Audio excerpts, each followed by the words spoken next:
Hello and welcome, dear students, to the class of MS 495, that is Green Supply Chain Management. This is your lecture 1 for week 2. Let me tell you about the previous lectures, that as we have been discussing life cycle assessment in the previous lectures, so this lecture is more of a continuation of the same lecture. So for today, exactly our learning outcome is that the students should be able to perform life cycle assessment or LCA calculations. So this is more of an important bit that really matters for your assignment and is more of a practical approach. So by end or the conclusion of this lecture, I do aim that the students will have a better idea, a better understanding to exactly how they can use life cycle assessment for the practical calculations. Now let's move around from our previous lecture, from where we had started with ISO 14040 standard, 2005. The same standard is being used so far. The first bit, if you can remember, was basically goal and scope setting. So in case I say that I really need to set my goal and scope, the first thing, all right, let's try to basically understand or try to bring up with an example that really matters a lot, or something that is more relevant to the course, or more relevant example for your assignments as well. So let's talk about baby diapers. We all are well aware that baby diapers is something that potentially damages the environment a lot. That is something that if disposed of incorrectly, uh, obviously you see a bulk of baby diapers used, disposed of, and similarly there are a lot many environmental effects that are associated with that. So exactly, supposedly we want to calculate the life cycle assessment for baby diapers, right? So we do have an example from which we can start with. So the first part is goal and scope. All right, let's see exactly there are multiple environmental problems associated by vague disposition of the baby diapers. So exactly what happens that if you dispose of the used baby diapers in the environment, what is happening? You have smelly places around, you have bulks and heaps of diapers disposed of, and what is happening that over a period of time as well, a few of them decompose, whereas most of them don't decompose in the environment because they are made mostly of plastics. And what happens, either you landfill them or you just simply throw them away. So this is leading to some sort of environmental pollution, a bad environment for the human health as well. Similarly, there might be some climatic changes as well that are associated with that. So exactly, let's start on with our previous lecture and just recall a few things. So the first thing that, all right, we have baby diapers. So what we really want to know about, that how harmful are they for the environment. We might be interested in how harmful is the disposition of baby diapers, harmful for the human health as well. So based on these endpoint indicators, if you can recall, we have multiple midpoint indicators. We might go for a eutrophication potential. We might go for exactly to measure the amount of energy that is required to manufacture, dispose of all these diapers through various waste management techniques. We might pick up something like land acidification. So these are various midpoint indicators or the initial effects of not decomposing the baby diapers in the right way. So let's start with goal and scope. We have defined that we are going to work on with the baby diapers, and what are we going to find? So supposedly I say that I'm really concerned about to know whether various disposal methods, that can be landfill, that can be composting, that can be recycling, how do all of these various methods of waste disposal really contribute to the environment and to what extent. And amongst all these methods that I have discussed already, which is the most effective one to dispose of the baby diapers? So exactly this is what we have defined. So uh, we said we really want to measure about which one is best in terms of waste disposal, right? We say, okay, we have, because LCA is a comparative study, we say, all right, we are interested in measuring landfill. That's one of the ways. Similarly, we might be interested in measuring if they are compost. That's like making a fertilizer out of it. We might be interested in recycling. So these are various waste disposal methods for which we really might be interested in to exactly have a comparison which is the least disposal method that is contributing least towards the environment. So let's start on with our first part, that is goal and scope. We have defined our goal that we are going to measure the waste methods of for baby diapers. Exactly, the goal can be that we really want to measure what the energy requirement. We might say, because you know that if you're using non-renewable sources of energy, that is finally leading towards climatic changes.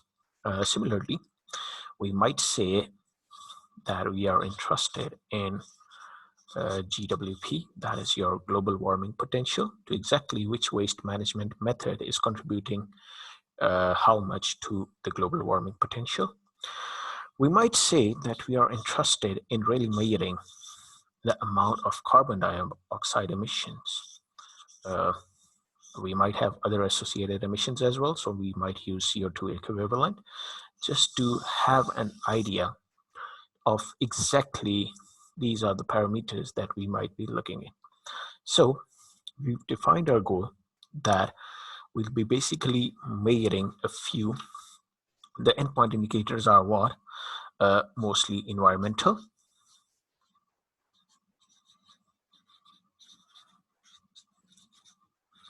And the midpoint indicators that we are really concerned about are global warming potential, carbon dioxide emissions, energy requirements.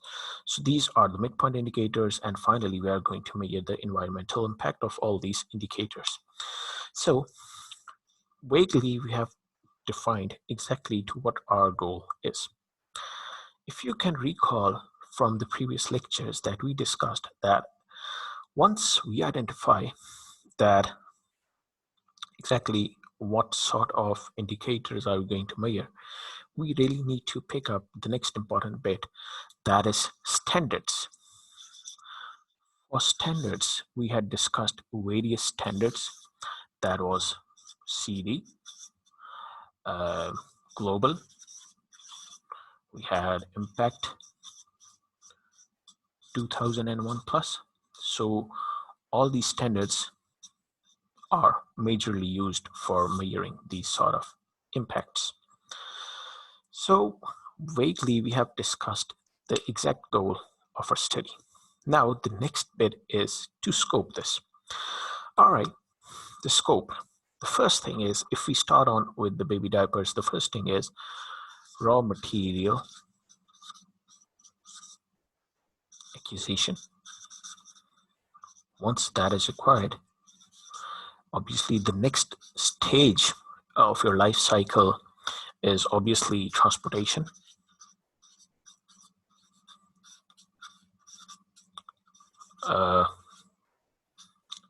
Followed by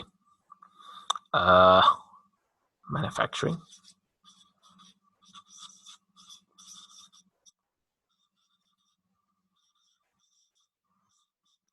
Followed by obviously further transportation to the warehouse using trucks. Once you transport that, obviously it's used in some way, usage. Then we have disposal. So exactly, to be precise, these are some of the stages that exactly a baby diaper goes through in its entire life cycle.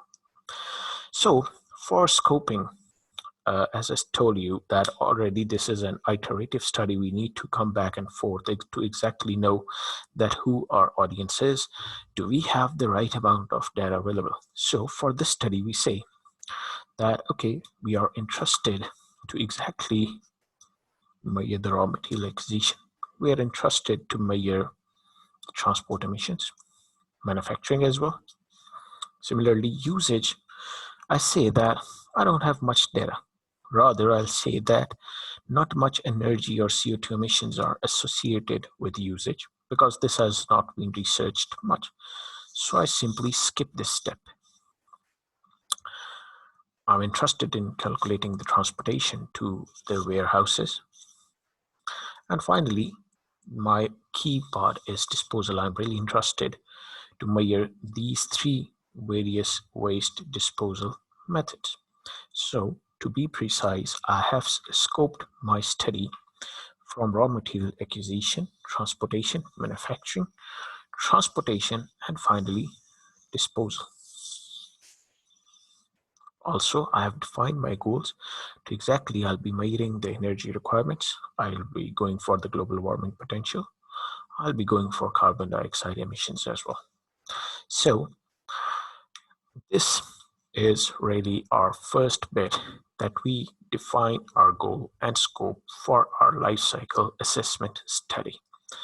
So let's move on. All right, students. So here we are on our second bit of life cycle assessment. So if you can recall from our previous lecture that the next bit was inventory analysis. I'll try that I can send you PDF pictures for whatever I draw on the board, so you're clear about exactly what's happening around. Just follow the pictures along with the lectures. So that's something that will help you a lot. So my bad for that. Okay, there we are. Inventory analysis. So basically for inventory analysis, the first bit is, let's talk about that. Exactly for inventory analysis, we said that we go for data modeling, we go for scaling, and we really define some inventory tables to exactly what we are looking at. So let's look at the more technical bit, that is your inventory analysis. For inventory analysis, I told you about data modeling. So for this simple example of baby diapers, we say we start with raw material. We have transportation because that's what we have discussed in our previous bit. Then we have manufacturing.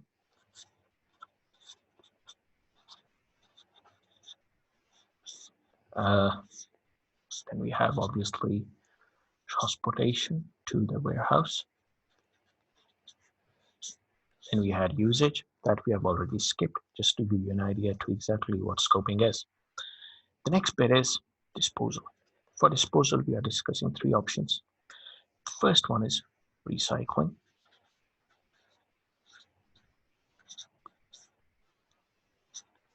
Second, let's just take off compost for now. The second one is simple landfilling. Right. So basically, we have had a data model sort of a thing for our exact study. How is this going to work? How we really need to get further deep into details. For recycling, I say that I told you about the inventory tables as well, various databases that give you realistic values to exactly what are various values for various processes.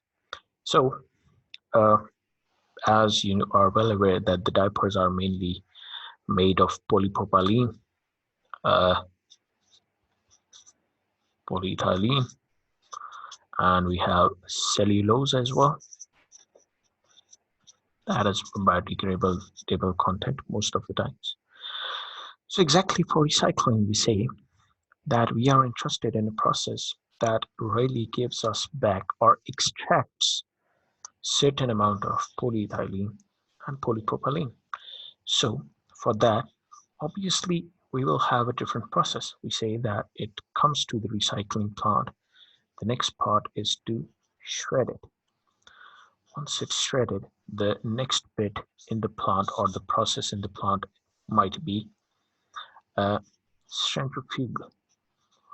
Like you basically put all the shredded diaper pieces in a centrifuge that rotates round and round, and basically all those shredded bits through based on various densities you are able to extract polyethylene and polypropylene. Obviously that's more of a technical process, but we'll not be getting into that. Exactly, our aim is to find life cycle assessment. So you being management students are much concerned to exactly what the process is, where the process starts, where the process ends. Similarly, for my next bit, I say it's landfill. Just to let you know that the inventory tables is something that gives us access, that gives us an idea to supposedly, I say that this is the recycling process being used somewhere in France or Netherlands. So the inventory table for Netherlands is something that will have a combined value of all these processes. Supposedly, they might be saying that this entire process is using 1 gigajoules of energy. Similarly, that inventory table might be telling you uh, like this process emits basically 500 kilogram of CO2 equivalent. So these are basically the predefined values that are within the inventory tables. So once you get onto the data modeling part, what you may do that you might add a new process. The new process obviously consumes different amount of energies. You might go for a parallel process as well. That might be like after sharing, you say like you go into something more where it forms the shape of beats. So this entire thing where you model differently from what has been already defined in the tables, this is your data modeling. I'm coming on the part of scaling and making units as well. So in landfill, I say that the thing is simply transported, and finally it's disposed of in a controlled landfill environment. So basically, this is telling me that these are my unit models, these are my processes.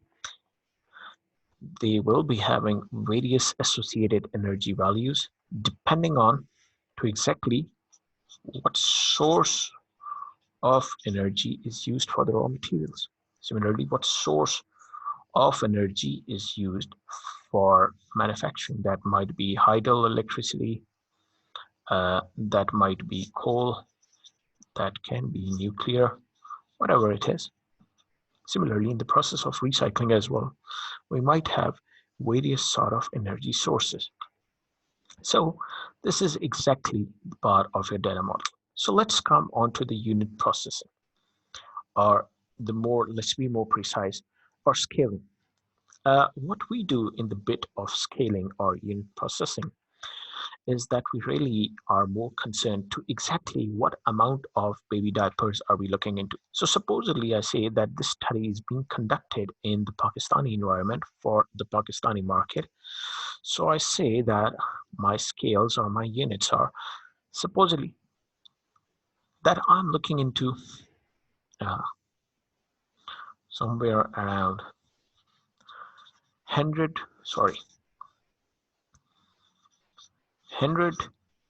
tons of baby diaper per year. So that's one of my units.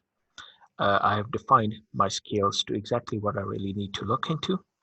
So similarly, based on the scales, I really need to align the values once I am doing the unit processing or the data modeling process. So for 100 tons per year, I will have different amount of raw material, that is different amount of polypropylene, different amount of polyethylene, different amount of cellulose. Similarly, different amount of transportation emissions, because obviously the more the load you carry, the more you are contributing towards the emissions. But I have scaled my results, and once I'm data modeling, I really need to make sure that I am really calculating the transportation for 100 tons per year. Similarly, manufacturing as well, the number of units you manufacture, or the volume or the quantity that you manufacture, we really need to scale our results based upon that. If you can recall from the previous lecture, you may simply go into the previous lecture and get into the slide where we have unit processing. That is something that will make you better understanding to exactly what unit processing is. So people, once we define the unit processes, once we have defined our scales, the important bit for inventory analysis is really to make your inventory tables. Okay, that's clear. So I'll just move through that. For inventory tables, I say, okay, for this entire study, if I pick up, let's just put this thing on the previous, on the next page so that it's much clearer to you people. Okay, we are back. So we were discussing inventory analysis. Here, I'll make an inventory table for my study of LCA. Okay. So basically, my scope, as in the previous content, was basically the first bit was raw materials acquisition and transportation. So I say that for this bit, for 100 tons of diaper a year, I say I use somewhere around 20% polypropylene, so that makes 20 tons polypropylene. I say I use 20% let's make a different thing, 30 tons polyethylene. And I use 50 tons of cellulose. So obviously there are a lot many things that are added to the process or added to diaper manufacturing, but for now, our key area for interest is basically to just look into these three. And then I say that I'm looking or make my studies for Pakistan, I might say that all these materials are imported from China all the way to Pakistan. And from Pakistan, I say, or we can make an assumption as well, because this is like more towards the goal and scope of the study. I say it's manufactured in Karachi, and from there, it's distributed to all along Pakistan. So we are not concerned about manufacturing or distribution right now. This is raw materials acquisition.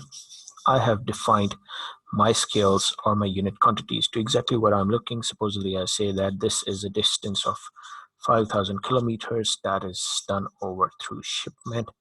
So I really get to know that exactly what's my inventory tables or what the data is. The next bit is to go for the manufacturing. So in manufacturing, I told you that multiple processes. We supposedly say that, let's just discuss two or three. We might say that we are going for pressing process. That is just to make sure that the diapers are combined or pressed together. We use a certain amount of energy. For 100 tons of diaper a year, we say we supposedly might be using 40 megajoules of energy for this much amount. Similarly, after pressing, I might say that we do, before that, we have a process of, let's say, just hot gun. That is to make sure that it's packed properly. I say that we go or we use energy roughly around 60 megajoules. So that's my manufacturing bit where I've defined my inventory tables. And similarly, if I go into my next bits, I really need to scale it up. So for now, if I say it's 400 tons a year, I really need to make sure that I really need to have, or I might scale it, because for every study we need to have scaling. That is an important bit for that. I might scale it as for one diaper. I'm looking the global warming potential because of one diaper, the CO2 emissions because of one diaper. We had what? We had the energy as well. Like, so for entire LCA, I might say that my scale is that I'm really interested to measure how much amount of energy or global warming potential or CO2 emissions are contributed by exactly raw materialization, manufacturing, and finally, whatever mode of disposal I go through. How much energy that is consumed, various processes for recycling, various for landfill. So this is how exactly I go about my inventory tables based on what units or what scales am I really interested in. I put up my energy values similar to that or whatever my content is. And obviously, so far, what you are getting to know is that obviously various things are in various units. Something is in kilometers or ton kilometer. Something is simply in tons, that's weight. Something is in megajoules, that can be gigajoules. So exactly in this bit or the next bit, what you really need to make sure is that you have the right factors for the determination of everything. So that's more concerned about for the next stage, for this stage. If you have things like this, that's so far acceptable. So with this, we come to an end of exactly what inventory analysis is. Let's get on to our last bit, that is life cycle impact assessment. So exactly what is that about? Let's discuss that on a new page.